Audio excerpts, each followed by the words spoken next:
John Edward Chirupula Stevenson, born 1873 or 1876, was a figure in the expansion of the British colonial control in northern Rhodesia, now Zambia, and surrounding areas during this earlier part of the 20th century. Stevenson was born in northern England and raised along the Tyne. In 1896, he came to Kimberley, South Africa. By 1898, he had gone to Bulawayo, where he became a telegraph clerk. Cecil John Rhodes appointed him the joint leader of an expedition into previous unexplored territory. He was accompanied on his trip by 120 porters and his pet baboon. The expedition claimed for the company's largest areas of what are now the Zambian copper fields. He eventually left the company and built his mansion in the remote bush, where he became a revered figure by the local community. He was given the name Chirupula, he who smites, by the local tribe who revered him, a god.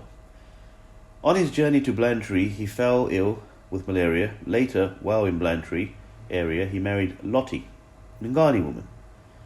He later worked in the British Southern African Company extension of power into Chipata under Robert Edward Codrington. And with Francis Jones, he later led the expansion of the British colonial power among the speakers of the Lala Bisha language. During this period, Stevenson became polygamous, marrying Mapwe Chiwali, a princess of the Lala royal family, who I note is my great-grandmother, and taking a total of 3 African wives concurrently, including a slave girl he rescued. He fathered a total of 9 children. He published his own cyclostelid magazine called Chirupula's Gazette, which ran for 52 numbers during 1948 and 1949.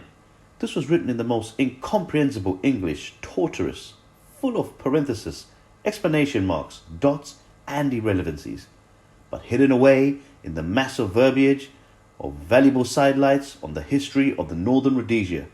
But it is agony to dig them out. He also wrote an autobiography, Chirupula's Tales.